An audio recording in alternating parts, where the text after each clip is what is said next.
Welcome to Heart of the West, where every mark tells a tale. Could you spare some food if I tend to your livestock? The moment the desperate rancher laid eyes on her, everything changed. Texas frontier, harsh winter of 1879. Fierce winds swept the barren grasslands like the wailing of abandoned spirits echoing through endless valleys. Ice crystals painted the withered earth in cruel, thin layers, while the weak sun offered barely any warmth to frozen flesh.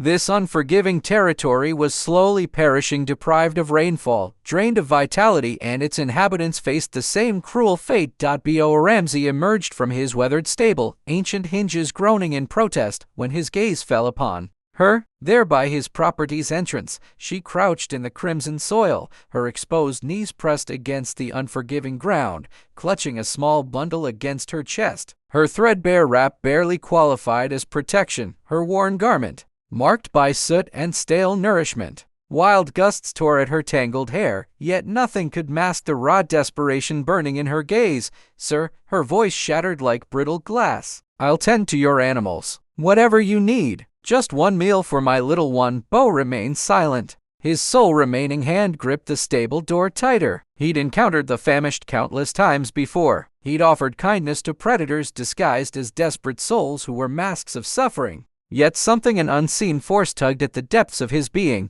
The infant's head drooped against her mother's chest. Tiny fingers grasped the fabric near the woman's throat. That material. Bo's eyes narrowed. A worn covering, colors dulled by time, but the threading, the design his breathing caught. Desert flowers, golden petals edged in crimson, carefully sewn into each corner. "From where did you acquire that wrap?" he questioned softly, his tone rough and uncertain. The woman's mouth quivered. "It was my husband's possession." "What did they call him?" "Luis. Luis Ortega." The wind ceased for an instant. Perhaps time itself had chosen to pause. Bo retreated a step, the stable's darkness consuming him entirely. His remaining hand trembled as he grasped the weathered fence rail. His empty sleeve swayed at his flank, the space where conflict had claimed what could never be restored.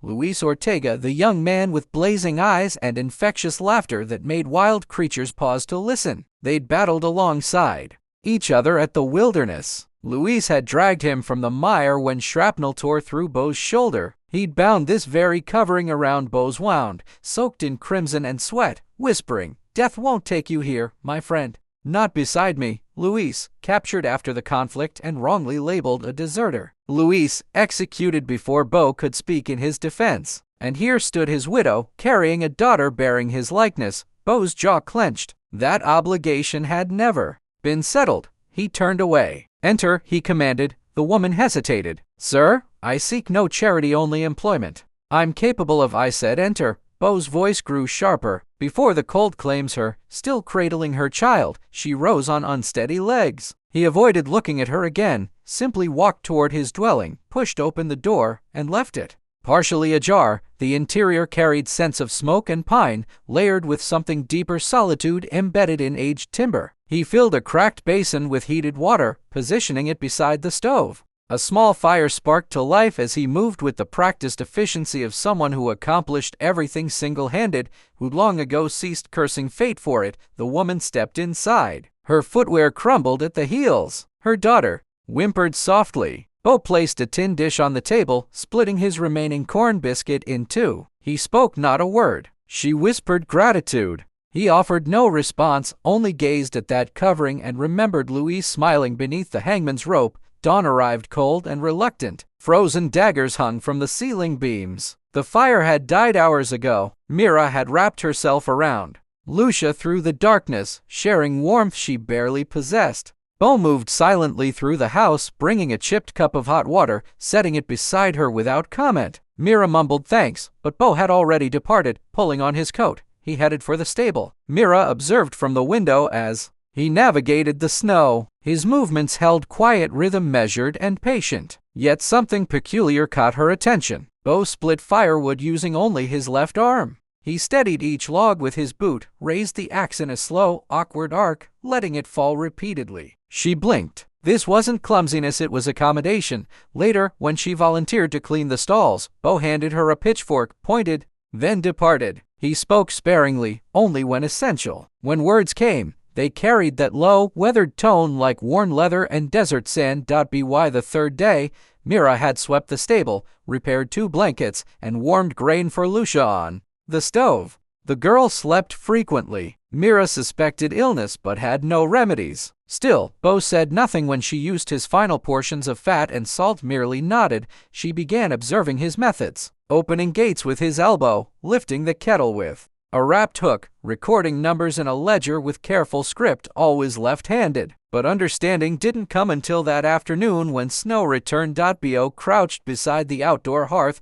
struggling to ignite kindling in the wind. His coat hung heavy with moisture, his brow furrowed. The flint sparked, but flames vanished in the gusts. He tried again, dropped the tinder, fumbled. Mira approached hesitantly. "Might I assist?" Bo stiffened. "I can manage," he replied firmly. She waited. "You have 1 arm," she said gently. He froze. "People observe me wielding an axe," he responded. "They see me carrying buckets. They notice what remains. They don't see what's absent." Mira moved closer, her voice softening. "But I do." His eyes met hers, unreadable initially. Then slowly, something cracked beneath the surface. Not rage, not shame. Understanding. "You see it?" he repeated. She nodded. "Yes. And I think no less of you." Bo exhaled through his nose, not quite laughter, not quite sorrow. "Lost it at the wilderness," he finally said. "Cannonball took the entire shoulder. Bled like slaughtered livestock." She remained silent, simply knelt beside him, took the flint, and struck it cleanly on the first attempt. Fire blazed to life. Bo leaned back, watching flames consume the logs. After prolonged silence, he asked, "You knew Luis?" He swallowed. "Yes. He mentioned you." She looked up sharply. "He did." Bo nodded. "Said he'd married a woman with eagle's eyes and a voice like cathedral bells. Said he'd walk through fire barefoot to see her smile once more." Mira's lips trembled. Her hand instinctively touched the covering at her neck.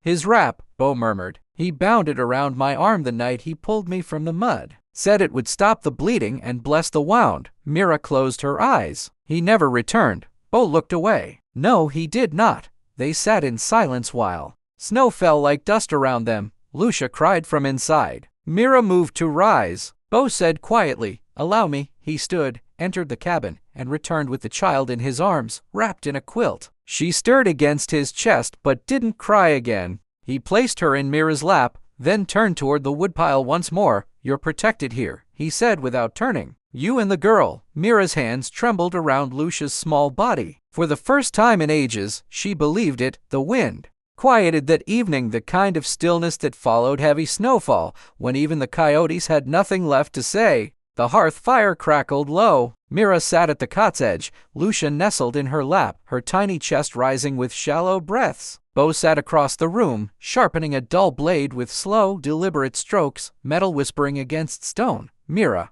had spoken little since morning, but now, as firelight danced across her features, she finally said, "He wasn't a traitor." Bo looked up. "My husband Luis. They claimed he was aiding border runners, moving goods without taxes. Said he was a smuggler, but it wasn't true." She ran her fingers gently through Lucia's hair. "He gave food to landless families, helped them cross to reunite with relatives on the other side. He never accepted payment, only did what was right." Bo said nothing. The blade in his hand stilled. "They caught him outside El Paso," she continued, her voice flat but fraying. "He was carrying an infant across the river. The mother had drowned." He tried to explain. "They didn't care. They hanged him 2 days later." Bo rose slowly, walked to the cabinet in the far corner. From behind a flour tin, he retrieved a small, locked box. "I was with him once," he said, voice rough. "We fought side by side at the wilderness. He saved my life repeatedly." Mira looked up, startled. Bo unlocked the box and removed a folded paper, yellowed, creased, edges curled with age. "He wrote this to me from jail." Bo opened the letter, eyes scanning the faded but legible ink. "Bo, my brother, if they allow this to reach you, I have one request. Her name is Mira, my wife, my soul. If she ever comes seeking, and if you're still breathing, care for her like she's family. She never believed in luck. Said we created our own. Maybe this is me trying to make some from inside a cage." Bo handed the letter to Mira. She took it with shaking hands, eyes locked on Luis's handwriting. "He never told me he wrote to anyone," she whispered. "Paul and Deborah from our unit, both dead. kept their pictures. I don't think he knew if it would make it out, Bo said. But it did. She stared at the paper as if it might vanish. Her lips moved silently, reading the words repeatedly. Bo turned back to the hearth. That covering you wear, he said. He wore it the day he dragged me from the trench. He tore it to bandage my arm. Mira's fingers instinctively touched the fabric around her neck. I found it among his belongings. After they returned what was left, the silence was deep but not empty. Something had shifted in the space between them, like a door had creaked open somewhere in the soul. Bo spoke again, softer now. I don't know why you came here, but perhaps it wasn't chance. She met his eyes. No, I don't think so either. Later that night, while Mira and Lucia slept, Bo went into the cold with hammer, nails, and 2 cedar boards. The roof above the porch had leaked for years. He'd never cared, let it drip, let it decay. But now, under moonlight, he worked slowly, one-handed, balancing each board with his knee. He moved soundlessly like a specter, repairing the bones of a house that no longer belonged to him alone. He returned inside before dawn and set a patched coat at the foot of the bed where Mira lay. He'd sewn it the previous night, needle gripped between fingers grown clumsy yet strong, every stitch rough but complete. He left no note, only laid the coat down gently, turned, and returned to the stable. Morning came slowly, dragging its pale light across the plains like an old memory reluctant to return. Mira sat by the hearth holding Lucia close, her little feet tucked into Mira's shawl. She'd found it that morning, the coat. Not just any coat, but a child's coat Bo had laid at the foot of their bedding. She'd run her fingers over the stitching, crooked, uneven, but strong, firm, the kind of sewing done not by habit, but by heart. On the inside lining near the armpit, the initials Lo were still faintly visible. It had once belonged to Luis. Bo had taken it, patched it, reshaped it, and given it back to the only piece of Luis he had left in this world.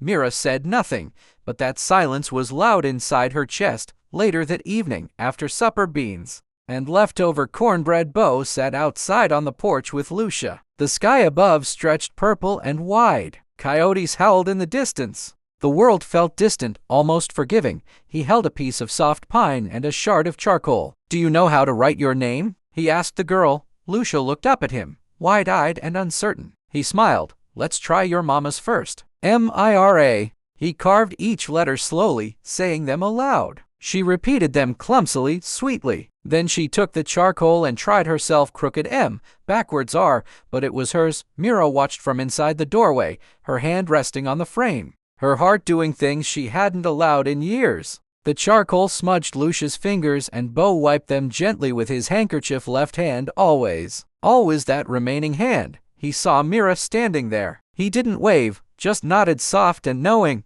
That night, after Lucia had fallen asleep, Mira stayed back while Bo prepared to return to the stable where he slept. She spoke first. You loved someone. Bo paused, then sat down slowly. Yes, pretty woman. She was a nurse, he said. Colored. Name was Ruth. Met her near the war's end. She patched up men nobody else would touch. Said everyone deserved one more day. Mira leaned forward, elbows on her knees. What happened? Bo looked into the fire. War ended, but peace didn't come. Some towns didn't want her kind walking their streets. She got caught in a riot protecting a child. They beat her so badly the doctor said her ribs were like broken eggshells. Mira closed her eyes. She died that night, he added quietly. In my arms. I was too late. There was no more wind, only the crackle of pine and the hush of pain too old for words. Mira reached across the small table, not boldly, not with pity, but with presence. She took his left hand in hers, rough, calloused, hardened by winters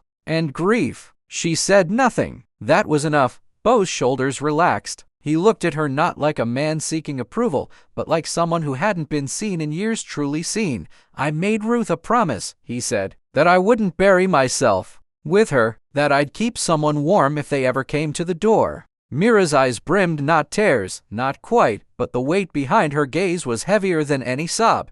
You kept it, she whispered. Bo let go of her hand gently, stood. He walked to the back room and returned with a wool blanket, thin, worn, but clean. He walked to the cot where Lucia slept and tucked the girl in with care. Then, with tenderness more sacred than touch, he folded the extra blanket and placed it at the foot of Mira's mattress. His voice barely carried. It gets colder at night. Then, without another word, he picked up his coat and stepped outside. The stable door creaked open, then closed, and in that darkness, Mira sat beside the fire, holding her daughter, wrapped in a stranger's promise, warm for the first time in more ways than one. The town of Mason Hollow was a half-day's ride from the ranch, not much more than a dry goods store, a saloon that never closed, and a sheriff who took his coffee with whiskey and his laws with salt. Mira had walked there that morning, bundled in Luis's old covering, with Lucia strapped to her back and a few coins tucked into her sock. Bo had offered his horse. She'd refused. She could walk. She needed to feel her feet hit the earth to remind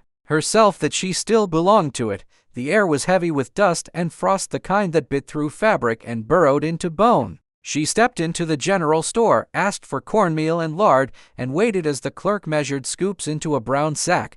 That's when the door creaked open behind her. Boots sharp and slow, she turned before the bell even finished ringing. Eldon Cray. He was older than she remembered, but only in years. His eyes were still cruel, his smile still crooked in a way that made people feel smaller. He wore a silver buckle the size of a plate and a pistol that never collected dust.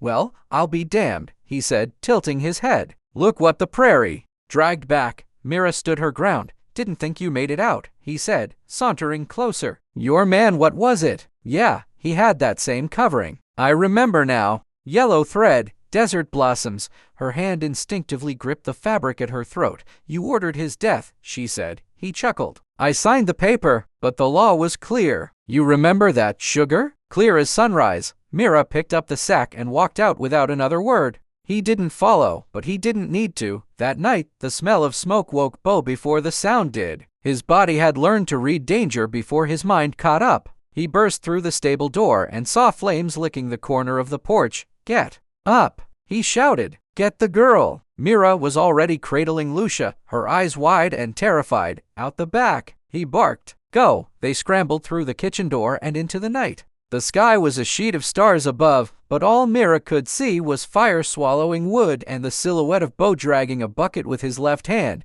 trying to extinguish what he could. The fire was too fast. He cursed under his breath, then turned to Mira. "Follow me." He led them to the old livestock barn, abandoned and half collapsed, but dry. He pushed aside rotting hay and debris, revealing a small trapdoor in the ground. "I used to hide whiskey down here during the embargo," he said. "No one but me knows it's here." They climbed down into the shallow cellar. The air was cold and musty, but safe. Bo didn't sit. He crouched at the top, keeping watch through a crack in the barn wall. "They'll come back," Mira said quietly. "He knows who I am." "I know," Bo replied. "Then I should go." He turned his head slowly. The firelight from the house reflected in his eyes, turning them into twin embers. "You think running will stop them? Cray isn't after you. He's after silence. And you? You carry the truth." Mira shook her head. "I cannot let you burn for me." "You will not," he said, then added lower, firmer. "Not without me." She was quiet for a long moment. Then she whispered, "Why?"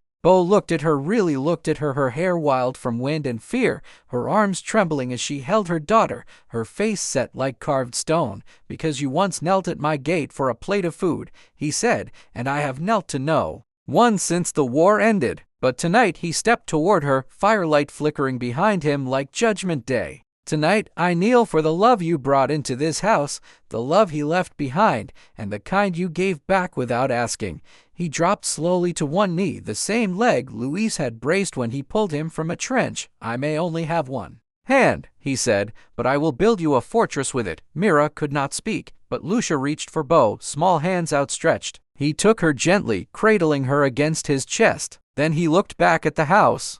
It was burning, but something in him had just begun to ignite.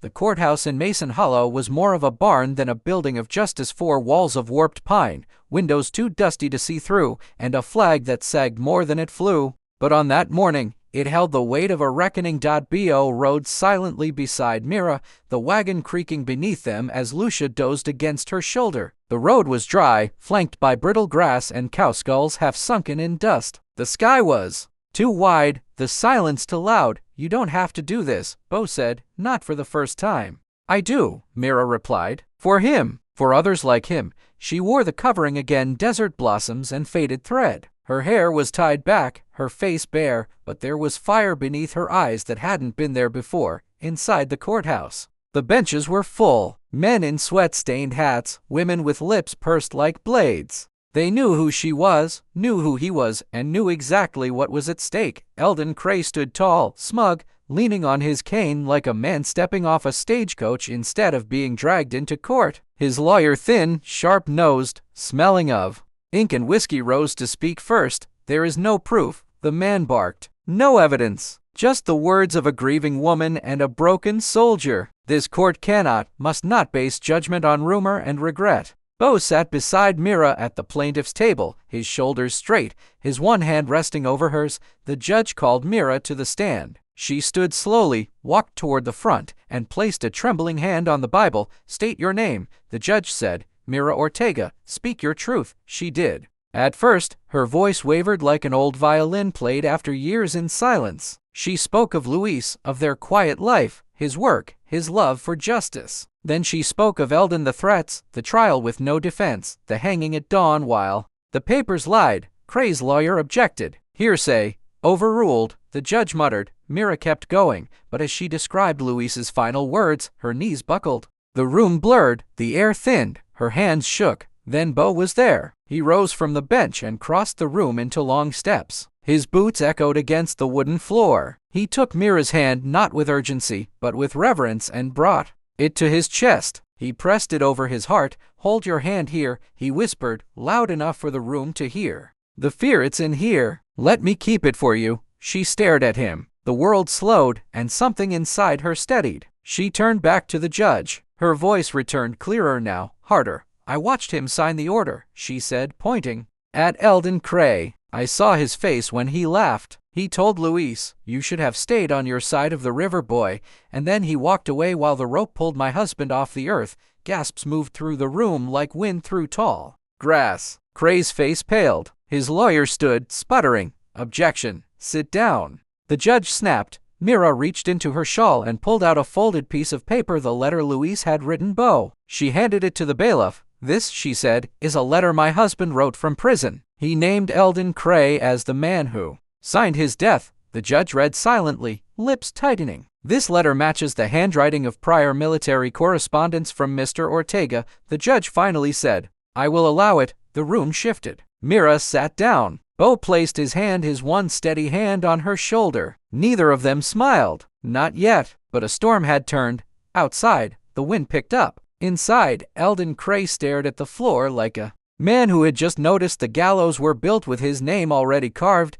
The verdict came down like thunder across a plain. Guilty, guilty, guilty. 3 counts of conspiracy, 2 of corruption, 1 of murder by abuse of authority. The judge's voice never rose. It didn't need to. Truth had finally spoken louder. Eldon Cray was sentenced to death by hanging, to be carried out within the week. The news swept through Mason Hollow like wildfire. Some wept, some raged, some quietly nodded, knowing the scales had tilted, if only for a moment, in favor of the just. Bo stood outside the jailhouse, arms crossed, eyes on the wind. Mira stood beside him, holding Lucia's hand. Neither said much. The weight of what had passed still hung over them like a second sky. Then the sheriff approached. "He's asking for her," the man said. "Wants to speak before the rope." Bo's jaw tightened. "No." Mira turned to him. "Yes." He looked at her. "You don't owe him anything." "I know," she said. "That's why I can go." Bo didn't answer. He just stared at the door as Mira stepped through it. The cell was dark and damp. Eldon Cray sat on the cot like a man expecting a train that wouldn't stop. His hair was thinner now. His hands trembled slightly, but his smile was the same, half-rotted and cruel. "Well," he said, "you clean up well for a widow." Mira said nothing. He leaned forward. "You think justice came today? You think that rope's going to balance the scales? Let me tell you something, girl." His voice dropped into a whisper. "You should have died with him." Mira didn't flinch. "You were supposed to burn like the rest of his kind, but you crawled out like a snake." Still, she didn't speak. Cray leaned back, grinning. "I watched him twitch. You know that. Watched his boots scrape the dirt, heard the rope creak. That sound God. It was sweet." Mira blinked once, then turned her back and walked out. Outside, Bo stood like a shadow made of iron. His gaze met hers. She nodded once, no tears, no shivers, just the look of a woman who had stared down the abyss and found it smaller than her will to live. As she stepped past him, Cray called out from behind the bars, "Bo Ramsey, you still limping around with half an arm?" Bo didn't turn. "You remember Luis Ortega?" Cray hissed. "I do. I'll never forget that brown-skinned bastard. Thought he could out-talk a bullet." Bo stepped into the doorway. His voice was calm, still, but beneath it was steel drawn. "Silent. You killed my friend," he said. "And you nearly killed the woman I love." Cray opened his mouth, but nothing came out. Bo's eyes never left his. "You can choke on that rope," he said. "But know this, when it tightens, it won't be Justice's hand. You feel, it'll be every soul you silenced." Then he walked away. That night, the gallows creaked as the wind howled. Eldon Cray did not curse, did not beg. He only stared ahead as if trying to find some corner of the sky that still belonged to him. But the sky, like the earth, had already moved on. The sign outside read, "The Last Light." It creaked in the wind. Hanging above the porch of a humble inn on the edge of a trade road that cut through the Texas panhandle like a scar healed over. Travelers passed it often, cowboys, drifters, broken soldiers, women with dust in their eyes and fire in their hearts. And they all knew the story, or at least the parts they needed. Bo Ramsey and Mira Ortega had built it from ash and memory. Where once a fire had burned down everything, a home now stood. Bo laid the foundation with one hand, learned to hammer sideways, and tie knots with his teeth. Mira painted the walls with Lucia asleep on her hip. They lived slow, honest, the way people do when every sunrise is a second chance. Each morning, Bo carried Lucia out to the garden, slung over his back. She would giggle as he pointed to the bean sprouts and whispered names for each plant, calling the potatoes dirt nuggets and the corn yellow ghosts. She clung to his neck like a baby possum, and he never once complained of the weight. "Strongest man in Texas," she would say, "all with one hand." He'd reply, "Inside." Mira rolled dough with rhythm and purpose, cornbread and biscuits, chili when she could afford meat. Travelers came hungry, left full, and most returned not just for the food, but for the feeling. Because Mira did something more than cook, she told stories. Not fairy tales, but truths wrapped in memory. She spoke of a man named Luis with eyes like midnight and hands that healed. She told of how he helped people across rivers, built fires from nothing, and died because he believed people could be better. She never cried when she said his name, but she always smiled. Lucia listened wide-eyed. She would sit by the hearth, stitching fabric scraps into tiny squares. Over time, her hands grew steady. Her fingers learned the shape of patience. When she turned 10, she embroidered her first covering, threaded desert blossoms in yellow and red, just like the one her father once wore. Bo held it in his hand for a long time before saying a word. "She has your heart," he said to Mira. "No," Mira replied. "She has his courage." The inn became known along the road as a place to rest your bones, to eat, and sometimes to weep. Soldiers who had seen too much would find the back porch and sit in silence while Lucia hummed old Spanish ballads her mother taught her. People came and went, but the love stayed. One summer evening, as dusk spilled over the hills like molasses, Mira stood in the doorway, wiping her hands on her apron. Bo was sitting on the steps, watching Lucia chase a butterfly through the tall grass. He turned toward her, eyes soft beneath the brim of his hat. "I used to think I lost everything when I lost my right arm," he said. "But I was wrong." She tilted her head. "I lost a limb," he continued, voice quiet. "But I found a whole family." Mira stepped beside him, placed a hand on his shoulder.